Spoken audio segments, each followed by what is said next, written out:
Reverse. अच्छा, एक और मज़े की बात बताता हूँ आपको। फर्स्ट गियर ये वाला और रिवर्स गियर ये वाला, इन दोनों में जो गरारियों का साइज़ होता है ना, गरारियों का जो एक दूसरे के साथ मैच करती हैं, वो तकरीबन एक जैसी होती हैं।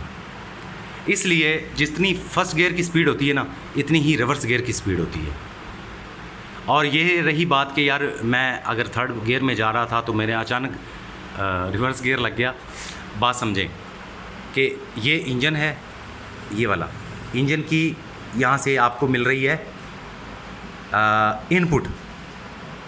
इनपुट मिल रही है आपको, और ये लाइन जो है ना, ये आउटपुट दे रही है। आउटपुट मतलब है कि गियर बॉक्स बना हुआ है। इनपुट इंजन से आएगी, आउटपुट गियर बॉक्स से बाहर निकल जाएगी। अभी देखें, फर्स्ट गियर में जो गरारियों का साइज़ होता है ना, वो इस तरह से इस तरह करके होता है। एक, दूसरा गियर, तीसरा गियर, चौथा गियर, इसके ऊपर एक गरारी, दूसरी गरारी, तीसरी गरारी, चौथी गरारी।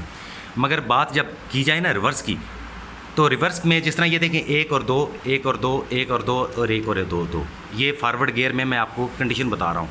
रिवर्स गियर में क्या होता है, रिवर्स गियर में इस तरह, जिस तरह ये है ना, ये और ये, इसके सेंटर में एक और तीसरा आइडल गियर लगा होता है, छोटा सा। ये वजह होती है कि चलती हुई गाड़ी में रिवर्स गियर आपसे नहीं लगेगा।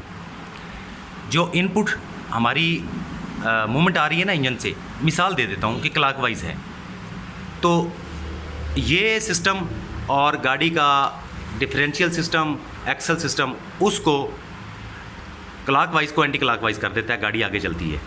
मगर जब बात की जाए ना रिवर्स गियर की, तो क्लॉकवाइज, एंटी क्लॉकवाइज, फिर क्लॉकवाइज हो जाती है, तो ऑटोमेटिकली गाड़ी फिर रिवर्स में चलना शुरू हो जाती है, ये आइडलर गियर की वजह से। तो इसलिए चलती गाड़ी में आप थोड़ा भी ले लो तो आपसे रिवर्स गियर नहीं लगेगा। बात लोगों का अक्सर ही क्वेश्चन हो रहा होता है कि यार चलते हुए मैंने रिवर्स गियर लगा दिया तो क्या होगा। रिवर्स गियर लगेगा ही नहीं मेरे भाई, रिवर्स गियर उस वक्त लगेगा जब गाड़ी खड़ी होगी। बात समझ गए। ये एक थर्ड गियर लगा होता है जो आइडलर गियर बोलते हैं।